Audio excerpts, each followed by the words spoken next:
নমস্কার, আমার নাম ডক্টর ময়ঙ্ক চক্রবর্তী। আমি একজন consultant neurosurgeon from the department of neurosurgery, thalamus institute of medical sciences, Phulbari, Siliguri.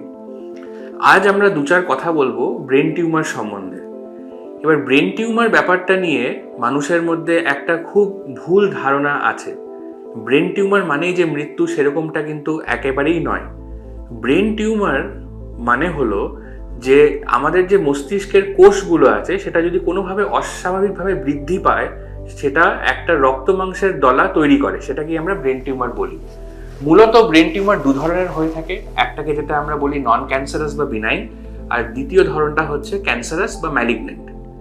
বেশিরভাগ ক্ষেত্রে বিনাইন টিউমার যেগুলো আছে, যেগুলো নন ক্যান্সারাস, সেগুলো কিন্তু ঠিক টাইমে যদি অপারেশন করে দেওয়া যায় তাহলে কিন্তু খুব ভালো রেজাল্ট আমরা পেশেন্টদেরকে দিতে পারি। এবার কোনো কোনো টিউমার যেগুলো ব্রেনের প্রচণ্ড ডিপ স্ট্রাকচারে একদম আষ্টপৃষ্টভাবে লেগে আছে, সমস্ত ইম্পর্ট্যান্ট নার্ভস, ভেসেলস এগুলোকে একভাবে জড়িয়ে আছে, সেগুলো কিন্তু কোনোভাবেই পুরোটা বাদ দেওয়া যায় না অপারেশনের মাধ্যমে।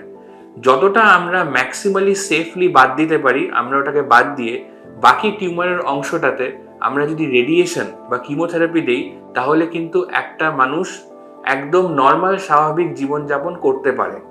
এবার আসি আমরা ক্যান্সারাস ভেরিয়েন্টে, যেগুলো ম্যালিগন্যান্ট টিউমার।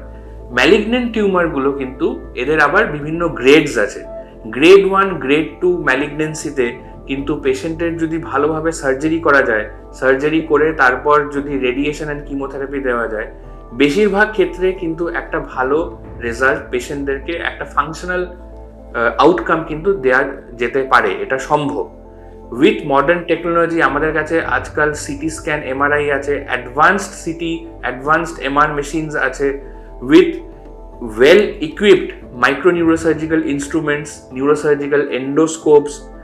তারপর আরও আমাদের ডাই বেসড সার্জারিজ কিছু হয়, যেটা দিয়ে আমরা tumour tissue from the normal ব্রেনকে আমরা ডিফারেন্সিয়েট করতে পারি।